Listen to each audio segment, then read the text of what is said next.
गोतरिया गोते गोते माथे गोते गोते माथे सजरिया जागल रतिया कोटे गोतरिया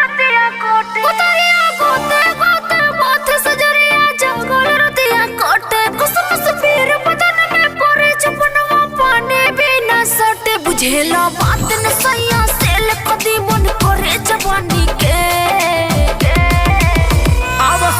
दर्द मिटा दी खटी मरद होई आज बता दी लगा दी तेल नूरानी के लगा दी तेल नूरानी के लगा दी तेल नूरानी के लगा दी तेल नूरानी के। Music by Sonu Singh.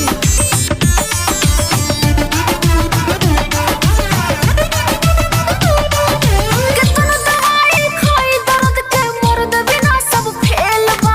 बुझता ने जवन तोहर रोज के राजा खेल बा अभी आज बुझा जाई तुहरा हम होई मरद भोजपुरिया अपने मुहे कहबू तारा कितना बाटे लुरिया बहुत बा इल्म दिखावो फिल्म तो तुरबो कोई से मचानी के हवा सगड़ दर्द मिटा दी खाटी मरद होई आज बता दी लगा दी तेल नूरानी के लगा दी तेल नूरानी के लगा दी तेल नूरानी के लगा दी तेल नूरानी के।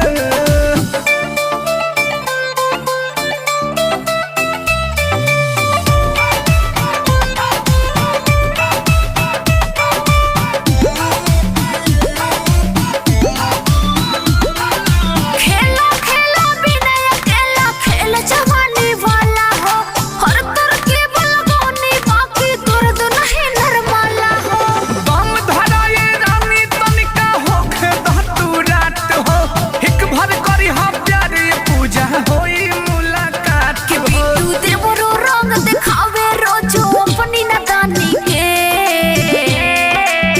आव सगड़ दर्द मिटा दी खटी मरद होई आज बता दी